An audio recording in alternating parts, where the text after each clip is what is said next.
Hello, welcome to this video discussing the integration of GP Pro EX and the Micro 820 series PLC from Allen Bradley Rockwell Automation, uh, utilizing the Rockwell Automation Connected Components Workbench software, commonly known as CCW. Okay. So just a real short agenda. We'll look at the Connected Components Workbench environment and look at what the variables look like, how they're supported in GP Pro EX, etc., and how you export them from the CCW environment. Then we'll also look at the GP Pro EX environment, how the variables look there, and how you import and use the variables so you can get data, between the GP Pro EX HMI runtime and the Micro 820 PLC, and then we'll actually download that into a runtime demo to show it live. Okay. So first thing, let's go into the Connected Components Workbench software. Okay, I have just a program here with I have a Micro 820. I just have a program in here basically where I'm just utilizing some variables. And if you look at the list of variables, one of the first things you'll notice is up at the top, you'll have a set of what I would call system variables. Here's the fixed I/O of the unit here. You can see here's the digital outputs, here's the digital inputs, here's the analog in, here's the analog out, etc. And then you have all these system items. These do not get exported from this environment in the export file that we can import into GP Pro EX, but these items can be manually entered and used. Okay? And then you'll look down here, I've just basically created an entire set of just variables, just has a test case for GP Pro EX. And I also have, this is basically completely deployed to the PLC and in run. So what we'll do first is under the device menu, in order to get the variables into GP Pro EX, we need to export them from Connected Components Workbench. Okay, I'm going to just export it to the same file that I've been using. I'll replace it. I'm not going to view the file right now. Okay, so that's basically all we're really doing in Connected Components Workbench for now. What we'll do is we'll come back later when we make a live demo and reconnect and show live data. Okay, so now let's go into GP Pro EX. Let's create a new project. Okay, in this case, we're just going to use an IPC target just so we could show it live while I'm making this video from my PC environment. Okay, we'll just leave this all at default. And then what we're going to do is we're going to pick the Rockwell driver.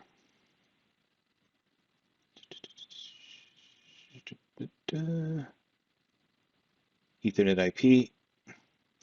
And then we'll launch right into the communication settings here. Go into device PLC. Go into here. Go into here. We're going to say Micro 800 series native for the series. And then we're going to put in our IP address.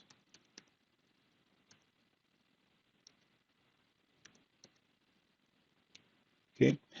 Now at this point, it's more or less forcing you to import or create tag data. So what we'll do, and you actually have two options. So what we'll do is we'll just go ahead and create a new tag data file.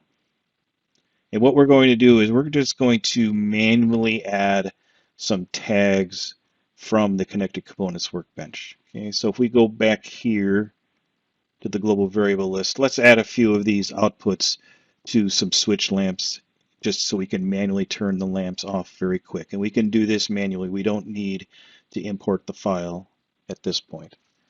Okay, so then here the name does need to match. Okay.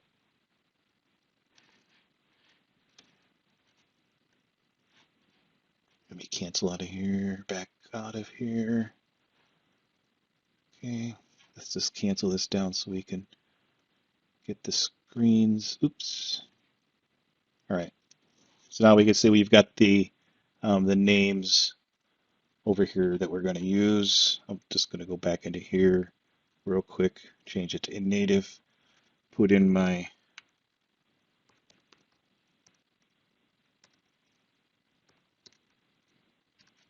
okay, and we're going to say new. Then we're going to add a name. So it's going to be underscore IO underscore EM underscore DO underscore 00. Okay. Controller scoped and it's a bool. Okay.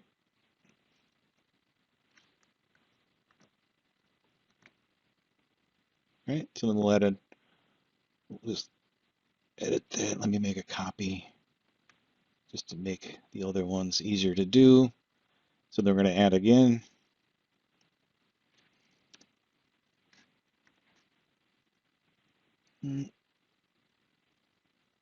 Oops, I don't think I did that. Yep, make it a bool.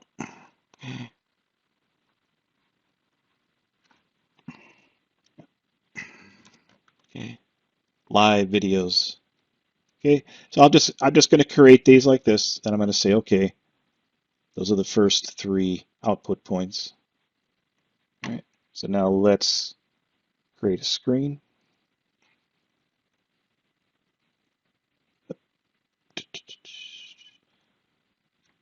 Switch lamp, our famous default switch lamp.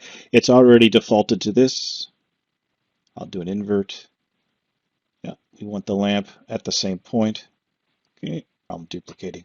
Okay, so let's just drag it here. We'll just do this manually. This should be pretty easy. Lamp, copy from switch. Okay.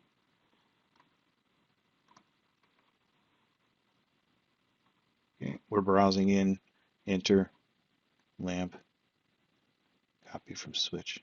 Okay. So let's just go ahead and save it. Let's leave it untitled for now. Okay. So now what I want to do is I want to open up my WinGP PC runtime.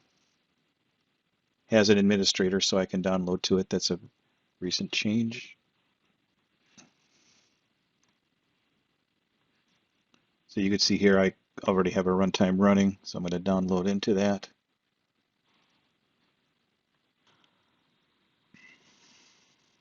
That's better. Here's a place where my runtime is running. System files and everything should have already been loaded. You can see we're transferring, yes.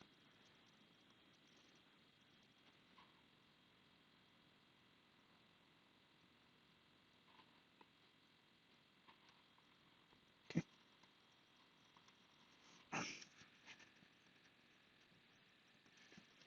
Okay, so you could see here's my 3 switch lamps, and you'll see this is GP Pro, so it must be happy. If it wasn't communicating, it would be barking at me with errors. So I'm going to turn these on, and you can see it's a little bit hard to tell.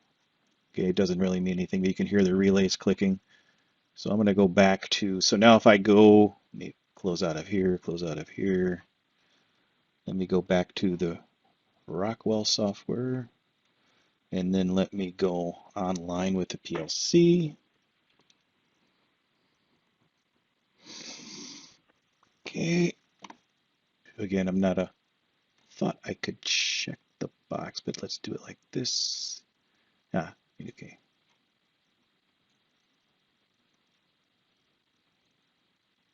And so on. Okay. So that's the first part of it. Okay. So let's go back to our GP Pro environment and go back to our, essentially our tag data. And let's go into edit. And you can see this is where I have those 3 variables that I've created. So now let's go ahead and import our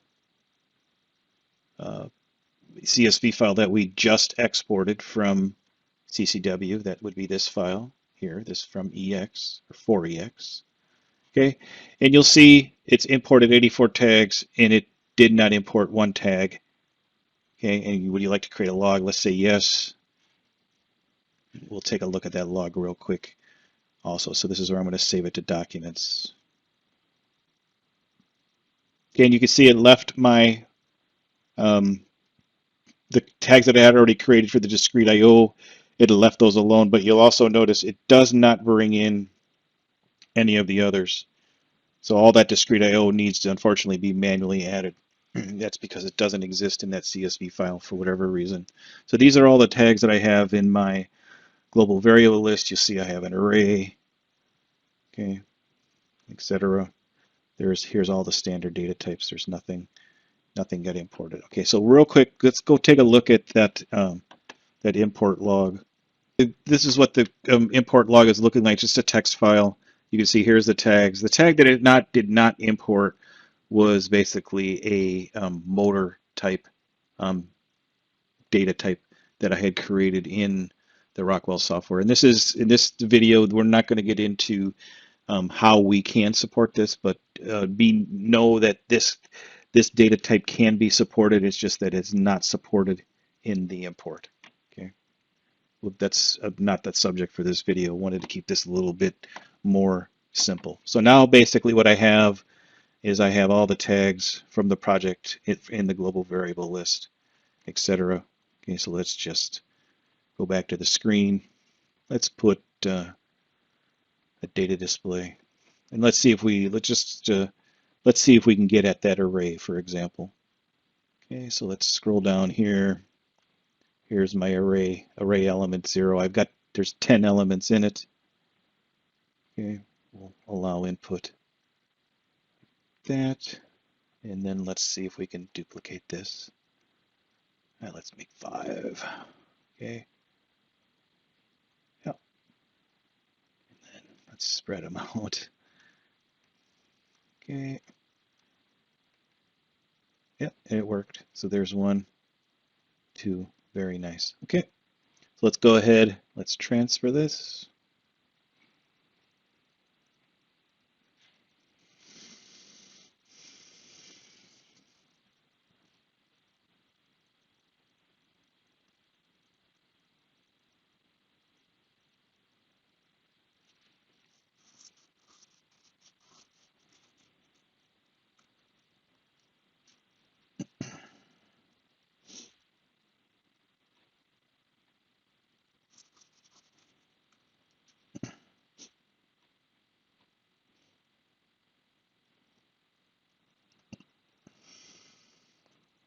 Okay, that's done. Let's close that. Close that. Minimize EX back down. Here's my runtime. There's my 2 outputs that are still on. Let's see if we can scroll.